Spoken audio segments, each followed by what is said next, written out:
We are going beyond the headlines to explore how Africa fits into the global picture, giving an African perspective to the week's most important stories. I'm Calebkoyo, and One Continent is live from the KOYO TV studios here in Nakuru, Kenya.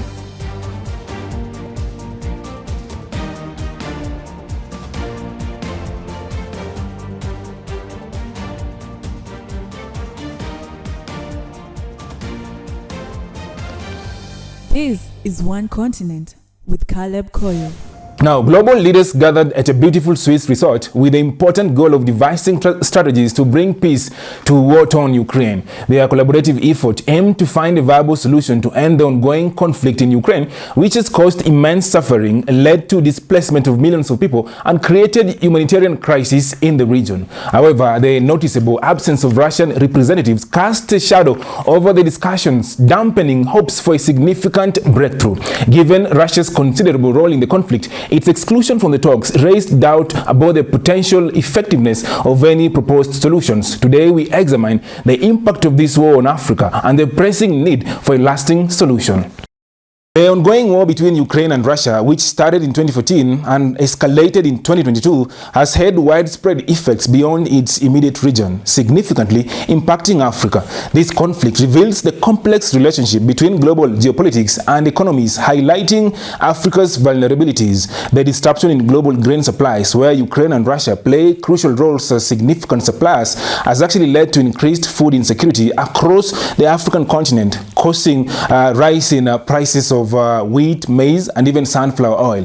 The war has actually also fueled global inflation, contributing to the rising cost of living and making essential goods less accessible in African countries. This situation is further worsened by increased global fuel prices, putting pressure on the budgets of many African nations that must now depend on fuel imports. There is also potential for increased militarization, as African countries might feel compelled to strengthen their defenses in response to growing global instability, risking the diversion of resources from development and social welfare.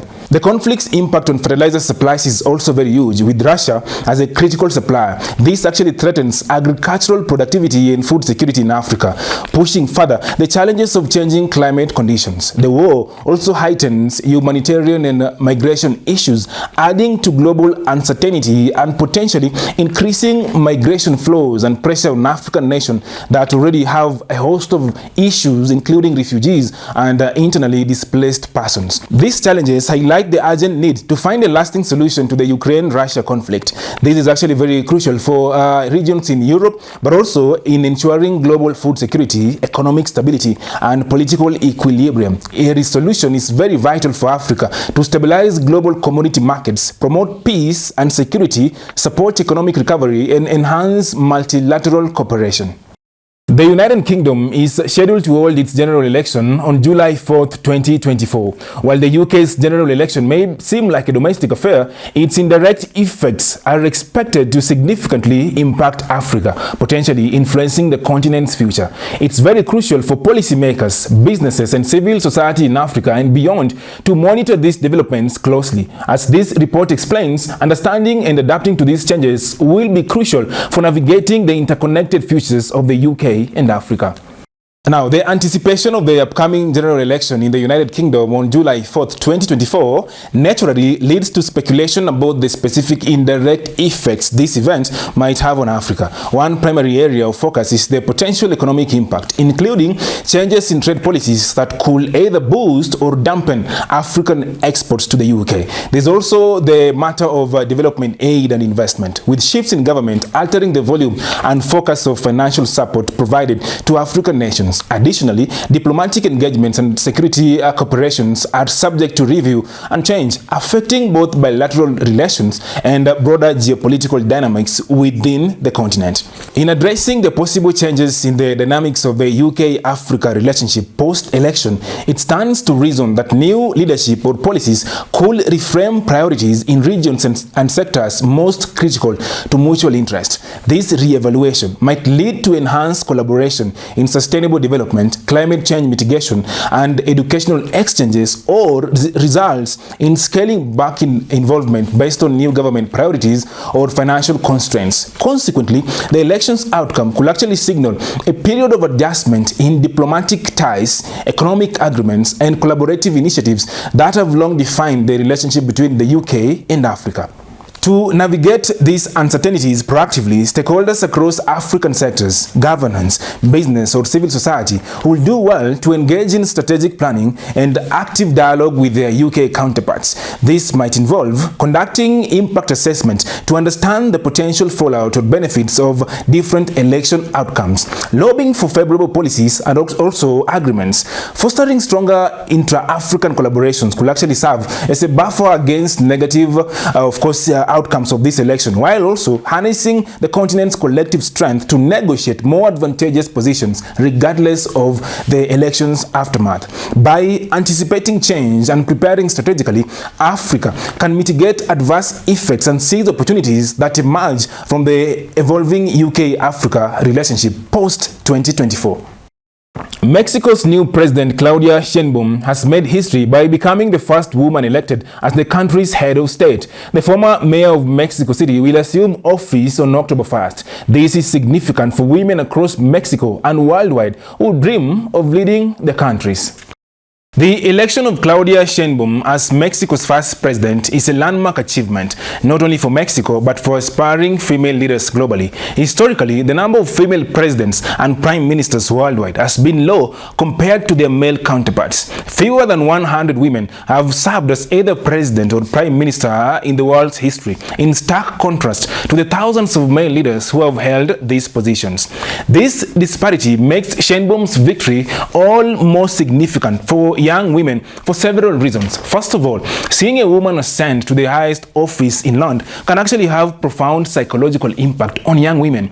It shatters long-standing gender stereotypes about leadership roles being reserved for men and reinforces the idea that women can and do lead nations. Sheinbaum's success is a tangible example of breaking the glass ceiling in politics. This can inspire young women to pursue leadership positions within politics and other fields by showing them that their aspirations are actually very much achievable. With each woman that ascends to a presidency or a prime ministership, the idea of women in power becomes more regular. Over time, this can shift societal attitudes towards gender and leadership, making it less of a normal thing and more of an expectation that women can lead and should be leaders. Female leaders are often more likely to prioritize issues such as gender equality, education, healthcare, and childcare. Having more women in leadership positions could lead to more policies that address the needs and rights of women and children, directly impacting young women's lives. Sheinbaum's presidency doesn't just inspire women in Mexico,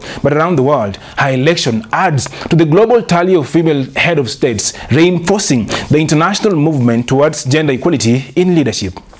A recent United Nations survey revealed that 2/3 of respondents believe that climate change is actually influencing significant decisions, such as where people choose to live and work, and even more, substantial percentage expressed a desire for governments to take more action to combat climate change. This finding comes as over half of the global population will be participating in elections this year. The question arises whether voters will actually reflect these opinions at the ballot box. Our senior correspondent Roxana Gishia expresses concerns that the world may soon become a climate hell. The phrase climate hell captures a future scenario where the impact of climate change becomes severe, affecting the planet's ecosystem, weather patterns, and human societies. The urgency of addressing climate change is underscored by real-life examples already unfolding globally. Despite contributing the least to global warming, Africa is exceptionally vulnerable to climate change. The continent's diverse ecosystem, ranging from arid desert to tropical rainforest, are increasingly destabilized, affecting biodiversity and human livelihoods. For instance, the Sahel region faces encroaching desertification, affecting millions who depend on subsistence farming and grazing. Furthermore, diminished rainfall and rising temperatures increase water scarcity, impacting agriculture and leading to food insecurity. The continent has experienced increased frequency and intensity of extreme weather events. Cyclone Idai high in 2019 is a good example, striking Mozambique, Zimbabwe, and Malawi, causing widespread destruction and loss of life. Similarly, prolonged droughts have plagued East African nations such as Somalia and Kenya, leading to crop failures, loss of livestock, and acute food shortages. Rising sea levels threaten coastal cities like Lagos in Nigeria and Alexandria, Egypt, endangering millions of lives and economic infrastructure. These impacts are compounded by Africa's high poverty rates, underdeveloped infrastructure, and limited access to technology, which reduce the continent's resilience to climate change. Climate change has significant health impacts in Africa. The expanding habitats of disease-carrying vectors like mosquitoes contribute to spreading disease such as malaria. Heat waves also increase mortality rates and place additional burdens on healthcare systems and are often under-resourced. Economically, climate change poses a dire threat to Africa's prosperity. The impact disrupts economic activities, reduces productivity, and necessitates substantial financial resources for disaster response and adaptation efforts. This situation shows the importance of climate finance, where richer, historically high-emitting countries support developing nations like those in Africa in their adaptation and mitigation strategies. Addressing climate change from an African perspective emphasizes the need for equity in global climate action. It highlights the importance of acknowledging the disappropriate impact on different regions and the necessity of inclusive and collaborative efforts to avert the bleak future of climate hell. Such an approach ensures the preservation of the continent's rich heritage and ecosystem and contributes significantly to the global fight against climate change. Now, Senegal has recently become the world's newest oil-producing nation as extraction has commenced at its first offshore project. While Senegal's fossil fuel production is actually anticipated to differ from that of larger producers like Niger, Dakar aims for the energy sector to yield billions in revenue and continue to transform the nation's economy. This report explains how this development goes beyond Senegal. The commencement of oil production in Senegal presents a significant opportunity for economic transformation, not just for the country, but also for the African continent, drawing on experiences from other oil-rich nations like Nigeria and Angola. Senegal's venture into oil production is anticipated to inject dynamism into the regional energy sector, highlighting the need for sustainable and equitable development. Learning from countries like Norway, which effectively manage its own oil reserves for long-term stability, Senegal could aim for broad-based economic growth, environmental protection, and social welfare.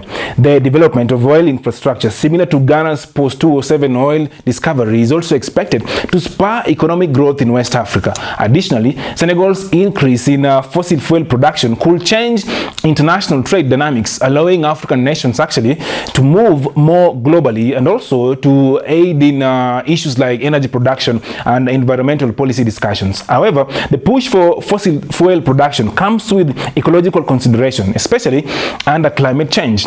Lessons from Morocco's investment in renewable energy highlights the importance of balancing development with environmental sustainability, suggesting a pathway for Africa, including Senegal, to lead in the transition to greener solutions. As Senegal embarks on this journey, it faces the dual challenge of navigating the economic volatility associated with oil dependence while aligning its objective with the environmental sustainability goals. The experiences of other oil-producing nations offer valuable insights into maximizing the benefits of resource wealth while minimizing the risk and challenges.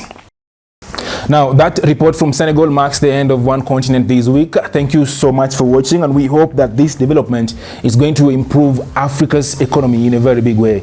But before we actually part, I have a riddle just for you. My country's president was actually advocating for a bill that sought to implement tax on pads and bread. Which country am I from? Feel free to share your answers in the comment section. I'll read some of them next week. Take care. I'm Calebkoyo.